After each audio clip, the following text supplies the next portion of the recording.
궁극적인 수준, 그러니까 그 터미널이 아니라 얼티메이트 레벨이라는 말을 한번 씁니다. 만약에 5% 뭐 5.25를 터미널이라고 생각을 했는데 그 생각대로 뭐 고용이나 이런 것들이 잘 흘러가서 결국에는 이나로 가서 아 결과적으로 5.25가 터미널이었구나 라고 되면 이제 되는 것이고, 근데 그게 아니고 다르게 흘러갈 경우에는 터미널이 아니라 다시 뭐 이렇게 더 올라가게 되는 이제 뭐 이런 것들이 나올 수 있다. 그럼 이제 속도는 CPI가 결정하고 그 인상의 끝, 그러니까 감속을 거치다가 결국 멈추는 그 끝은 고용이 결정하는 거죠. 고용이 결정하는 겁니다. 지난 그 FOMC에서 그 의사록도 발표되고 기자회견 다 유튜브에 남아 있으니까 다 돌려보고 막 했더니 눈에 들어오는 것들이 좀 있습니다. 그 지난 FOMC라고 하면 일단 감속을 뭐라고 해야 되나? 공식화했다. 그러니까 금리 인상을 이제 감속을 공식화했다는 것이고, 그러고 나서 지금까지 심지어 고용 지표가 잘 나올 것 같아도 티밀하우스가 이제 아니야 뭐 걱정하지 마 75 다시 안 갈 거야 50일 거야 이런 식으로 이제 토의도 계속하고 하는 거 보니까 뭐 그냥 이제 감속은 공식화된 거예요. 공식화됐고 지금 와가지고 뭐 75냐 55 얘기하는 거는 이제 너무 약간 뒷북치는 느낌이고요. 50으로 가는 것 같은데 그거는 그거고, 이제 그때 처음 딱 나왔을 때는 이제 감속이 워낙 크니까 이제 그거에 대해 집중을 좀 했는데 이 재밌는 표현이 있더라고. 이제 그러니까 파월이 그 얘기를 했잖아요. 이제 속도를 줄이는 게 인하로 가는 게 아니라 더 높게 가기 위해서 속도를 줄인다. 뭐 이런 거죠. 이런 거죠. 물론 이게 이제 우리가 연준을 좀 보다 보니까 지금 이 상황에서 감속을 공식화하면 또 시장이 또 난리를 칠 거니 또 행복회로 돌리고 기대인플레 올라가고 할 거니까 그 기대감을 꺼트리기 위해서 이제 더 높게 간다, 너무 좋아하지 마, 이런 식으로 이제 장군, 멍군 이런 식으로 좀 섞어서 갔다는 건 이제 뭐 이제 다 느낌이 오셨을 거예요. 근데 그 과정에서 우리가 이제 그 터미널 레이트라고 하죠. 그 최종 금리. 그러니까 그게 터미널 레이트가 뭐 지금 뭐 5%를 넘어갈 것이다, 5.25일 것이다, 심지어 뭐 6%일 거다 이런 얘기가 많은데 그 터미널 레이트라는 이제 표현을 주로 쓰는데 이번에 기자회견에서는 조금 그만하고 약간 다른 단어가 한 번 나와요. 어떤 거냐면, 아이고 제가 몸으로 가리겠네. 이거 좀 봐가면서 해야겠다. 여기서 해야 되겠구나. 궁극적인 수준, 그러니까 그 터미널이 아니라 얼티메이트 레벨이라는 말을 한번 씁니다. 그러니까 이게 그 뭐라고 설명해야 되지? 그러니까 터미널 레이트가 마지막 금리, 그 최종 금리잖아. 최종 금리. 그러니까 얼마까지, 예를 들어서 뭐 머릿속으로 알 수 없죠. 예를 들어 5%라고 하면 얼티메이트 레벨은 뭐냐? 그러니까 최후 금리, 최종 금리, 궁극적인 금리. 이거는 그러니까 사실 연준도 잘 모르겠다는 말인 것 같아요. 그러니까 터미널 레이트 한 5% 정도 보고 있는데 막말로 인플레가 진짜 안 잡히고 하면 좀 더 올릴 수도 있는 거잖아요. 그럼 이제 터미널 레이트가 아닌 것이고. 그러니까 약간 먼 거하고 졸라 먼 거하고 두 개가 보이는 거죠. 근데 왜 이렇게 복잡하게 하냐? 연준들 때 잘 모르겠다는 거야. 이 정도까지 올리겠다는 생각이 들었지만 뒤가 구리다는 거죠. 그래서 이게 만약에 5% 뭐 5.25를 터미널이라고 생각을 했는데 그 생각대로 뭐 고용이나 이런 것들이 잘 흘러가서 결국에는 이나로 가서 아 결과적으로 5.25가 터미널이었구나 라고 되면 이제 되는 것이고, 근데 그게 아니고 다르게 흘러갈 경우에는 터미널이 아니라 다시 뭐 이렇게 더 올라가게 되는 이제 뭐 이런 것들이 나올 수 있다. 그래서 지금 어떻게 보면은 그 카드 하나 찔러 놓은 듯한 뭐 그런 느낌이라고 해야 될까요? 뭐 그런 것 같습니다. 그래서 일단은 이 말은 그럼 어차피 그럴 것 같으면 다시 올리면 되지. 왜 그렇게 썰어가지고 이렇게 사람을 복잡하게 하냐. 그거는 왜 그랬냐면 일단은 이번 의사록에서 중요한 게 원래 지금까지는 연준이 이제 인플레가 일시적이라는 건 작년 11월 30일에 폐지를 하고 졸라게 달렸잖아요. 그때 두 개를 본다 그랬습니다. 물가하고 이제 고용이다. 그래서 초반에는 물가가 쫙쫙쫙 올라갈 때는 물가가 올라가니까 급하게 올라갔고, 그리고 이제 그래도 물가 좀 꺾이는 것 같은데 그만해야 되지 않나라고 할 때는 고용이 탄탄하기 때문에 물가가 쉽게 안 내려올 거야. 그래서 계속 가야 돼. 이 논리였거든요. 그죠? 뭐 이거는 1년 내내 설명드린 것 같으니까. 근데 11월 회의록에 보면 거기서 물가는 살짝 힘이 빠지고 고용과 금융 안정이 들어갔어요. 그러니까 감속의 이유가 금융 안정으로 들어간 거죠. 그러니까 물가하고 고용이 그대로 있으면 물가가 좀 꺾였다 하더라도 여전히 높은 레벨이기 때문에 감속을 하면 안 되지만 물가라는 그 목표를 제외하고 여기에다가 금융 안정을 딱 집어넣으니까 금융 안정이라는 게 딴 게 뭐예요? 파이낸싱. 그러니까 지난주 라이브에 설명드렸잖아요. 이게 문제가 생긴다는 거. 이제는 물가가 높은 것보다 그런 것 때문에 생길 수 있는 문제가 있기 때문에 금융 안정을 딱 넣었고, 그러고 이제는 고용과 그 금융 안정을 해야 되기 때문에 감속한 다음에, 그러니까 처음에 감속을 공식화하고 감속하고 어느 정도 딱 동결을 한 다음에 일단 그게 터미널로 보이잖아요. 올라가다가 감속하다가 멈췄으니까. 근데 얼티메이트는 만약에 더 올려야 될지도 모르면 동결 이후에 다시 올릴 수도 있고 낮출 수도 있는데 요거 때문에 두 개로 약간 나누어서 생각하고 있는 거 아닌가라는 건데, 그러면 터미널이 돼야 되는 게 우리한테 가장 좋겠죠. 터미널인 줄 알았는데 뭐 동결했다가 심지어 다시 올리고 이렇게 되면 이제 또 피곤할 수 있으니까. 그럼 어떻게 되면 그 얼티메이트가 터미널이 될 수 있을까? 두 개를 봐야지 뭐. 일단 지금까지 연준의 금리 인상에서 중요했던 거는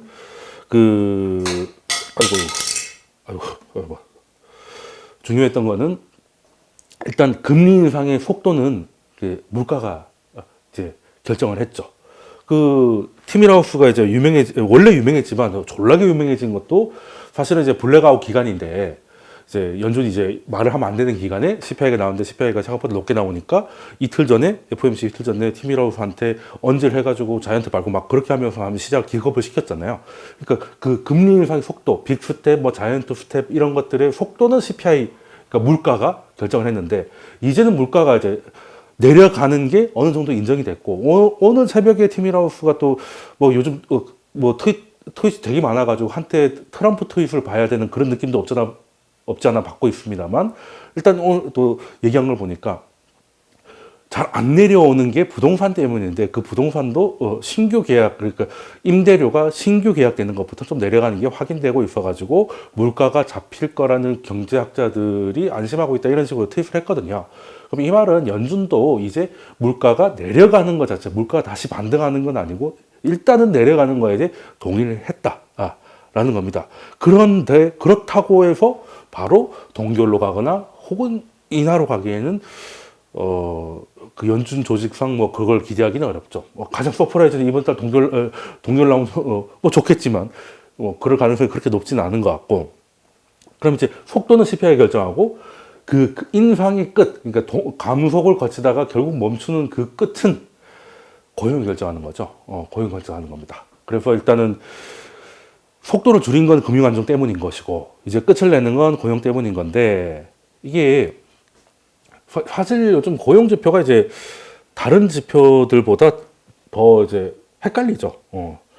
헷갈린다는 건 이제 이 지표가 여러 개가 있는데, 물가도 뭐 코어가 있고 CPI가 있고 뭐 PCE가 있고 여러 개가 있잖아요. 생산자 물가 있고 하듯이 고용도 우리가 흔히 뭐 논판 뭐 이런 것부터 시작해서 노동 참가율 아니면 실업률 이런 것들이 이제 되게 여러 개가 있는데, 그게 어떻게 됐든 한 방향이면은 이쪽으로 가고 있구나 이게 되는데, 서로 이제 안 맞는 것들이 좀 나오는데, 일단 뭐 고용이라고 하면 이게 어디를 보느냐에 따라서, 우리가 고용이라고 하면 뭐 사실 좀 애매한데, 우리 같은 이제 일반 개인의 입장에서는 고용이라고 하면 이제 뭐라고 해야 돼, 내가 일을 하고 있나 아닌가 뭐 이런 거죠. 그리고 이제 그게 또 그러니까 사람을 기준으로 하느냐 아니면 일 자리를 기준으로 하느냐가 차이가 있어요.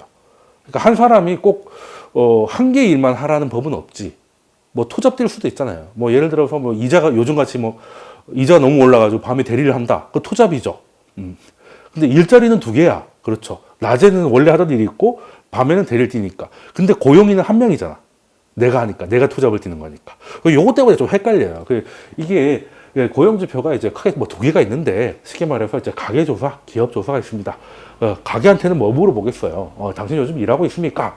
라고 물어보겠죠. 당연히. 그러면 이건 이제 사람 중심이겠지. 근데 기업한테는 뭐라고 해요? 요즘 사람 몇 명 뽑았어요? 몇 명 뽑을 거예요? 이렇게 되는 거잖아요. 근데 그 사람이 예를 들어서 대리에서 사람을 구하고 있다. 근데 이 회사가 이 사람은 투잡이니까 원래 잡이 있고 또 투잡을 뛰려고 하니까 이 일자리는 늘어난 게 아니네 결과적으로 그래서 계산하냐 그거 아니라는 거죠. 그거 아닙니다. 그래서 일단은 가계조사는 사람 중심으로 하고 그 사람들한테 직접 물어봐요. 그래서 그 일반 가구들 샘플링에 한 6만 가구 정도한테 좀 물어봅니다. 그래서 요즘 뭐 파트타임으로 일을 하고 있냐, 풀타임으로 하고 있냐, 아니면 이제 실업 상태냐, 아니면 실업을 된 지가 얼마가 됐냐, 뭐 이런 것들을 물어보는 것이고, 기업은 조금 광범위합니다.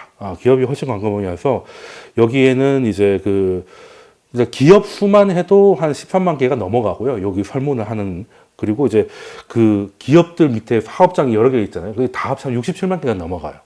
그래서 가계조사보다 기업조사가 조금 이제 광범위한데 일자리 기준으로 하다 보니까 엔잡러가 늘어나는 상황이면은 오히려 기업 쪽에 사람들이 일하려고 하는 사람들보다 일자리가 더 많아 보일 수 있다라는 거죠. 뭐 예를 들어서 쿠팡이 라이더를 모집한다. 10만 명을 모집해서 신규 일자리 10만 개에 팡 찍히면 근데 실업자 10만 명이 라이더만 할 수도 있지만 파트타임으로 할 수도 있고 애매한 거잖아요. 그러니까 그 간극 차이가 좀 있다는 거죠. 간극 차이가 있다는 거고. 그래서 이제 기업조사는 하나 정리해 주실 게 일자리, 그러니까 일자리가 이제 중심으로 하는 거고, 그리고 이제 가계조사는 말 그대로 내가 지금 말 그대로 돈을 벌고 있냐, 뭐 투잡을 하든 원잡을 하든 간에 돈을 벌고 있느냐, 요걸 보기 때문에 좀 애매하고. 그래서 지금 일자리가 그 노동 수요가 많다 그러잖아요. 그러니까 일자리가 많다는 거지. 그 일자리를 구하는 사람이 10만 명인데 구인이 사람을 구하고 있는 일자리가 20만 개면 와 이게 그 노동 수요가 많으니까 임금이 계속 올라가겠네. 그런 식으로 임금이 계속 올라가면 이 사람들이 이제 임금이 높아지니까 그 소비가 잘 될 것이고, 소비가 잘 되니까 물가가 심지어 뭐 내려오지 않고 다시 올라갈 수도 있고, 그렇게 되면 연준이 다시 금리를 올려야 되나 뭐 이렇게 되는 거죠. 그래서 가계를 보면 내인각되는 게 맞고, 그런데 노동 수요는 많으니까 이게 임금이 별로 안 빠질 것 같은데 뭐 이런, 그래서 헷갈린다는 거예요. 그래서 무슨 소리야 뭐 그래도 요즘 안 좋아지고 있어라고 하면 이제 연준도 이제 그렇게 오래까지는 가지 않고 결국 멀지 않은 시기에 동결이 될 것이다라는 생각을 가진 사람이 있고, 이렇게 노동 수요가 많고, 심지어 이제 그 노동 수요 중에서 뭐 그냥 구글 개발자 같은 것도 있겠지만 미국에서 지금 일자리가 그러니까 사람이 부족한 게 어디냐, IT가 아니거든요. IT가 아니고 말 그대로 접객 서비스예요. 그런 데는 사실 그렇게 양질의 일자리라고 보긴 좀 어렵지만 어쨌든 그 사람이 많이 필요한 산업인데, 그런 데서는 사실 그 노동 공급이 약간 뭐 이민자나 좀 이렇게 조금 이제 좀 그레이드가 낮은 그런 사람들이 주로 일을 할 것 같은데, 트럼프가 벽을 잘 세워놔가지고 이민자가 안 들어와요. 그러니까 우리도 이제 외노자들 없으면 한국 사람만 가지고 공장 돌리려고 하면 임금이 이제 올라갈 수밖에 없겠지. 그래서 그런 부분도 없잖아 있고, 그러니까 이거를 보면 이게 노동이 이 수요가 공급을 늘 초과할 것 같으니까 이거 임금이 이게 만만치 않을 것 같다. 그래서 물가가 내려와도 별로 안 내려올 수 있겠다.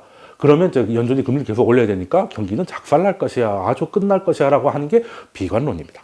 비관론인데 뭐 어떻게 될까요? 뭐 저도 모르죠. 어떻게 알겠습니까? 근데 일단 저는 그 중에 좋아지고 있냐 나빠지고 있냐라고 하면, 노동 수요가, 그러니까 노동 시장이 더 타이트해지고 있냐, 아니면 그래도 타이트하지만 좀 완화되고 있냐, 두 중 하나 골라라 하면 좀 그래도 완화되고 있다고 보고 있습니다. 왜? 기업 조사는 이제 더블 카운팅이 많으니까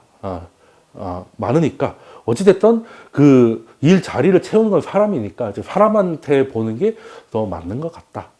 보통은 그 노동 수요가 노동 공급이 늘 비슷하면 일 자리가 느느냐 주느냐가 중요했거든요. 우리도 그렇죠. 일자리를 늘리자라고 했잖아요. 그러니까 노동자를 늘리자 이런 얘기는 안 했지. 일자리를 늘리자고 하잖아. 근데 지금은 좀 바뀌어 있어. 바뀌어 있어요. 그래서 노동 참가율도 옛날 같지는 않고, 옛날 같지 않고. 그 저번에 한번 설명드린 것 같은데, 미국의 코로나 같은 걸로 이제 광범위한 죽음을 한번 봤지 않습니까? 우리보다 많이 죽었잖아요.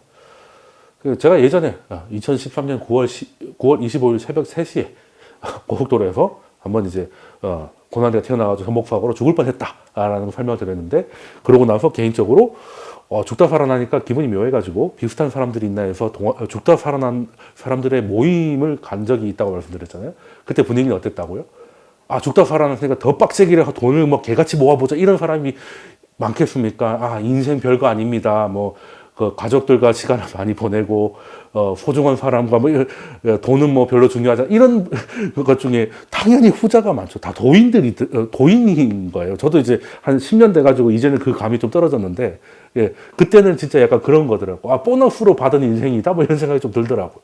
그러면 이제 개같이 일하자는 거는 이제 쉽지 않겠지. 그러니까 노동 공급이 옛날 같이는 늘지 않을 가능성이 있다.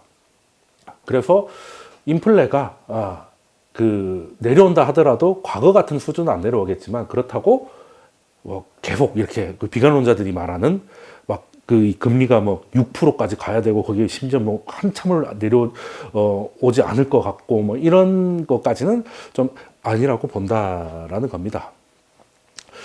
그래서 지금 제일 중요한 건 노동시장이 타이트한 게 왜 좋은 거 아닙니까? 사실 실업자가 늘어나는 게 뭐가 좋겠어요. 그죠?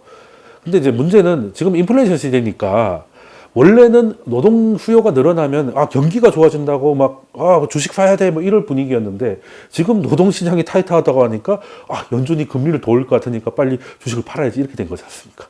그러니까 좀 똑같은 건데, 어떻게 보면 호재, 어떻게 보면 악재인데, 지금은 인플레이션 시대니까 악재죠. 근데 이제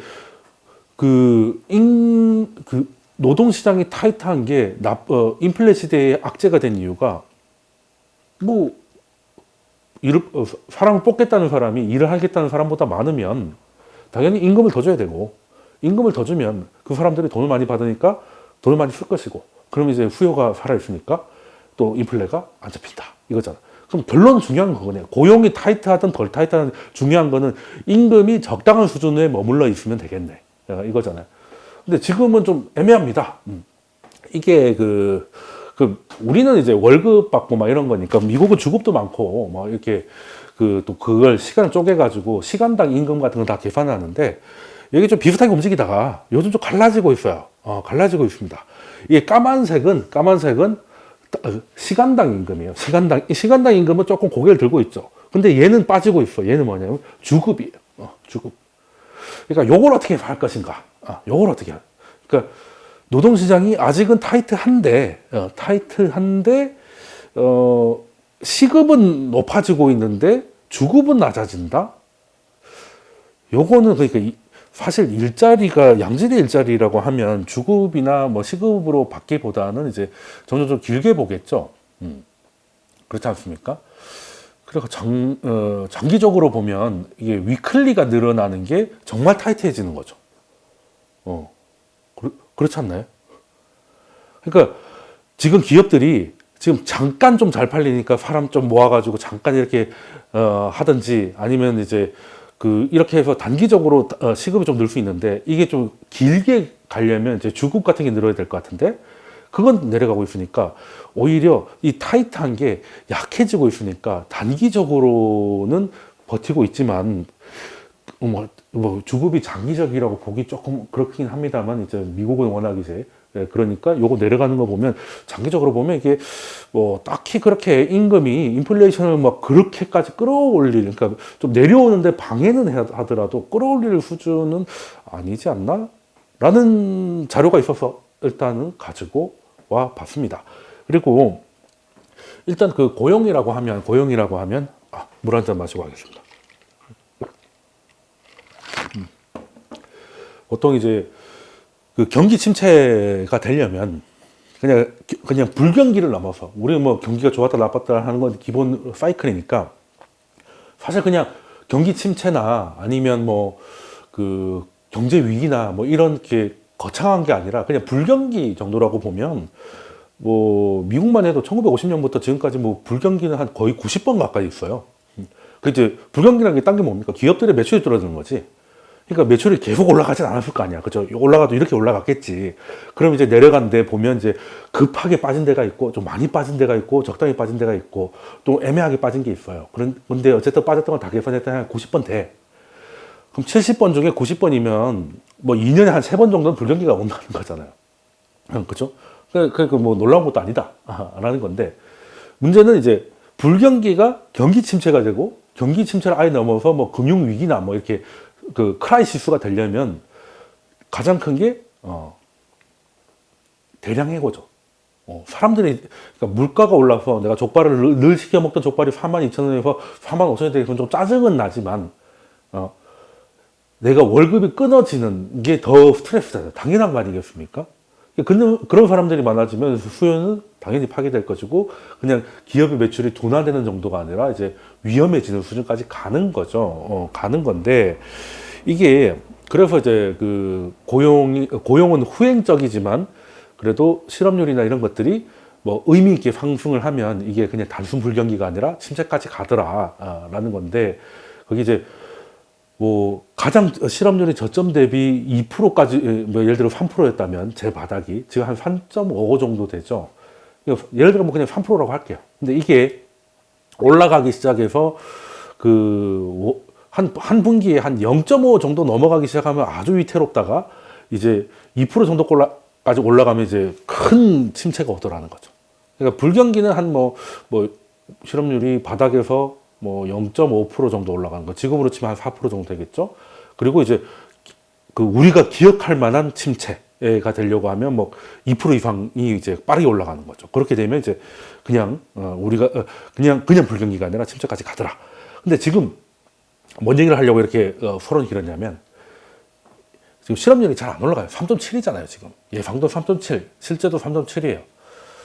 지금 뭐 바닥 대비 0.2 정도 올라갔는데 이게 원래 경기 침체가 다가오면 그 실업률이 올라가는 이유가 보통 이제 취약계층이라고 하죠. 취약계층들이 거의 포기하고 있다가 도저히 안 되겠으니까 뭐 이러다 굶어 죽겠다 해가지고 이렇게 막 일자리를 찾으러 나가면서 그 실업률이 좀 이렇게 취약계층부터 올라오기 시작하거든요.